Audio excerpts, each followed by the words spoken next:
Imagine a social network built for you, not for profit. Imogen Network puts control back in your hands, combining AI-driven personalization with blockchain-backed ownership. Your data, your content, your rules. Create stunning content, build genuine connections, and monetize your work, all in a decentralized, transparent platform where privacy is prioritized. Imogen Network, empowering connections, redefining ownership. Click the link at the top line of the description to download it now.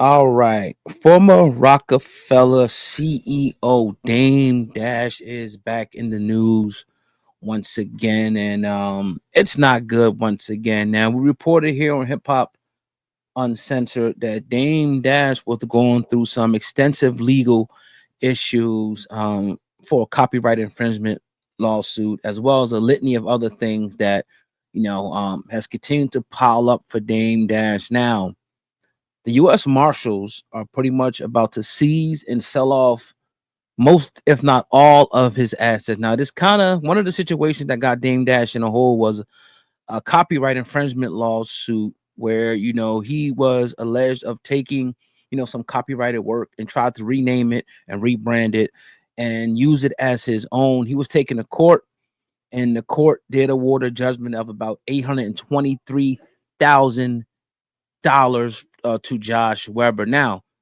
the U.S. Magistrate Judge Robert, compels Dame Dash, to turn over control of Dash Films, Bluroc LLC, Blakroc LLC, Lebanon Improvements LLC, East Improvements LLC, and 1996 Songs LLC. Now, included in the lawsuit is Honorable, we went to China, and welcome to Blakroc. Now, the assets are scheduled to be auctioned off, right, by the U.S. Marshals within 180 days, unless Dame Dash files an objection in court. And he has 4 days, June 16th, 2025. If he does not file an objection, they will sell off what they, can to repay his creditors, and the rest he will keep. Now, this is a major legal blow to Dame Dash, because earlier this year he was forced to give up 1/3 stake in Rockefeller Records, which was auctioned off, but failed to benefit the plaintiffs due to the outstanding government claims, man. He also faces lawsuits from unpaid child support, tax liens, and previous business ventures. In 2019, he told a judge he was broke and unable to pay court order obligations despite his high-profile past, as Dame Dash of Rockefeller Records. Now, all this other stuff, and then, to put a cherry on top, he got a default judgment entered against him for $4 million. A default meaning you didn't challenge it, no contest. And he just didn't show up to court for whatever reason. Maybe he didn't have the money. I'm not sure. Business people, when you don't just ignore stuff like this, right? I'm gonna give you an exercise in futility. You have to fight. Now, is this one of the biggest falls from grace that we witnessed in hip hop? Absolutely. This is, pretty much tantamount to bankruptcy. This is tantamount to Chapter 7 bankruptcy, meaning that you lose, you shut your businesses down, you liquidate the business, you sell off all your assets, and the only difference here is that in Chapter 7, you probably ain't getting nothing back unless it's deemed the asset that's not able to be sold or something like that. Some places, some assets are exempt, like homes, depending on where you are, and certain other things. So he's not getting anything back in the Chapter 7. So at least maybe possibly he'll get something back, from this. Now, this is pretty much, equivalent to somebody taking your house and selling it, right? Because you can't afford to pay it. A little bit more, intricate, a little bit more complex, obviously, than that because of the entities involved. So but what they did was they were able to pierce the corporate veil, meaning, when you have a corporation, let's say I create, whatever corporation, hip hop corporation. That's a separate entity through the eyes of the law than my personal name. Only if a company if they could prove that we're using this one and the same, and there's a lot to this, but this is just basic stuff, right? They can pierce the corporate veil, because usually you wouldn't be able to go after company if you have a personal lawsuit. That would be exempt. Or if you have a lawsuit against the company, you couldn't go after person. But if they're able to pierce the corporate veil, which they did because he didn't contest it, he didn't fight this at all, then they're able to, go after anything that you own, even if it's a separate entity. So the lesson in this, right? Because I'm not going to clown on Dame. We all know what it is. Us business people, we understand what's going on here, right? We understand, and it can happen to any of us. So you'll never, my thing, you'll never kick a man when he's down, ever. I don't care if he's your worst enemy, because I feel like that karma's right around the corner for you once you do it, and you're going to feel exactly what he's feeling. But what we can do is use this as an opportunity to teach, right? I'll tell people, man, once you get into business, like, look at your business like a car. Don't just take your car out there without having your license, your registration, and most importantly, your insurance. You might think, oh, ain't nothing gonna happen. No, have your insurances in place, no matter what you're doing. If you're doing, content, have defamation insurance, have copyright insurance, intellectual property insurance, just in case something happens where somebody comes after you. You have an insurance carrier that is going to cover you in an event that something happens. So look at a business like your car. You got to take care of your business. You got to, get the oil change, but you got to make sure that if I'm running down the street and I smash somebody, that I'm covered. My car's covered. We got to have these things in place. Also, the knowledge in place, financial advisor. You're going to need an attorney. You're going to need an accountant, a good. And here's the thing with all this. I've been in business for a long time, and I have ran into bad, horrible accountants, horrible lawyers, and horrible advisors.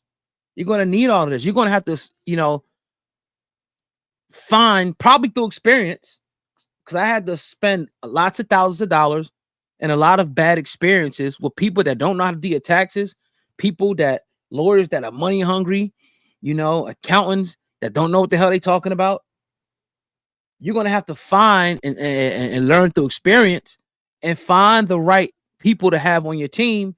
And once you get these people on your team, you keep them on your team because they're able to advise you correctly. You're going to need it, especially when you're doing big number business. But even if you're not, when somebody sends something your way, you need your attorney to look over it. When it's time for taxes, not only when you get your taxes done, but throughout the year. All right, what can I do? All right, my accountant tells me put 20% away for your taxes no matter what you make, right? Do I always do it? Hell no. But that's what he advises me to do. Put 20% away and put that to the side. And when you're in the business, you got to pay quarterly taxes, right? So with certain things that you learn, do I love it? No. Do I hate it? Yes.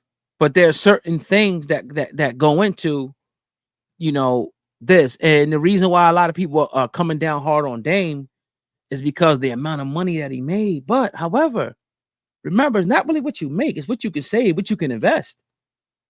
Because he could have been, we've seen people like Mike Tyson go through $200 million. I mean, he got bread again. We've seen a lot of people go through a lot of bread in our lifetime.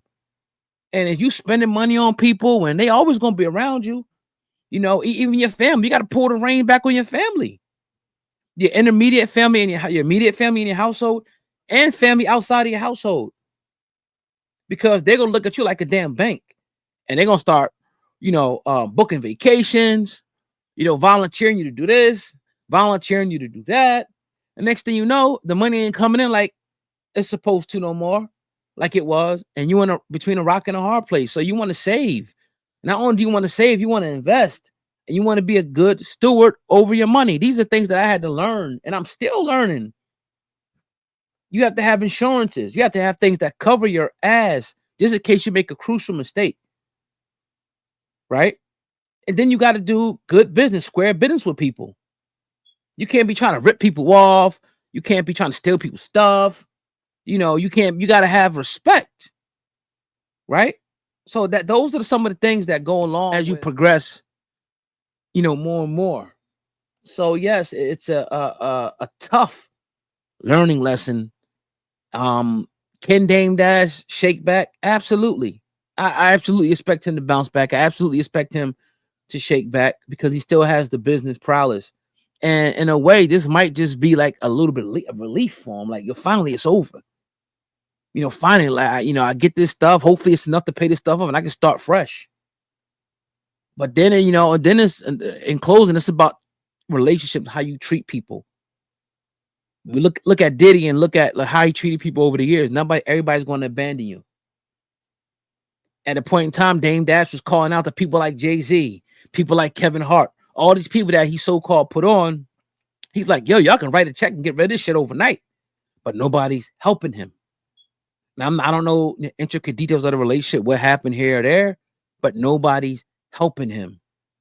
So it just goes to show you, like, all right, make sure that you don't burn these bridges and you keep rock solid relationships. Even without communicating with each other, y'all still rock solid. And you don't do people wrong. You don't do people dirty because you never know when you're going to need people. That's another thing. You never know. You might be on top today. You might be on top for 15 years. Then that fall comes. Right. So I think this is great advice. Anything that I missed, please drop a comment in the comment section. Dame, this is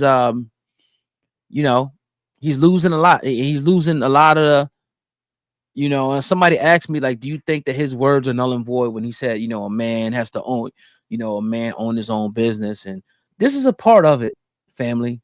This is an unfortunate part of owning your business and owning companies and making some mistakes. So you have to learn. We have to learn from that and say, all right, look, I'm not going to do this and this and this and this. But like I say, protect yourself. Get a good lawyer, get a good accountant, get a good advisor, get a good marketing person. Be a good steward over your money. Put money away for your taxes. Treat people good. Have good service. Have a great product.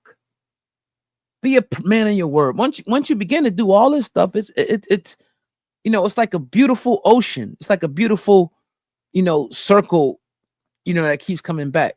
It's a beautiful exchange. When you talk about hospital, you go into a restaurant and it's cozy in there, and people greet you, they sit you down, they right to the table, they getting your drinks, and it's wonderful. They bring out some bread, it's wonderful. The food comes out on time. The waiter, the waitress keep coming back and checking on you, and the whole experience is just wonderful. It's beautiful. The manager coming out to check how the food is and all that. It just don't get no better than that. The food was amazing. You might have a drink to wash everything down. They might give you some dessert. So when the tip comes out, when it's time for the tip, you hitting 20% on that joint. You feel me? Because of the experience. And then you're going to say, look, man, yo, dog, you need to go over here, bro. Not only was they food good, the service was exceptional. And then it's just they may have had 50 people eat that day. Now those 50 people turn into 300 people, and those 300 turn into 3,000, and 3,000 and 10,000. So this is the multiplication. This is how things happen, in business. But with that being said, I'm not going to be on here too long, man. It's a lot of stuff to do, a lot of content to put out. So I want to hear what y'all got to say in the comment section. Let me know what you guys think in the comment section. Make sure you thumbs up the video for your boy real quick. Thumbs up the video if you stuck around the whole time. Hopefully you got something. And last but not least, if you want to advertise on the channel, meaning that your song, your brand, your business will play right before this video played, right? You will email me right now, ogod@hiphopun.com. That's ogod@hiphopun.com. And don't worry, you can go all the way down to the bottom of the description and copy and paste my email, put it in your email browser and hit me up. I got specials, and I usually work with any budget. I appreciate y'all.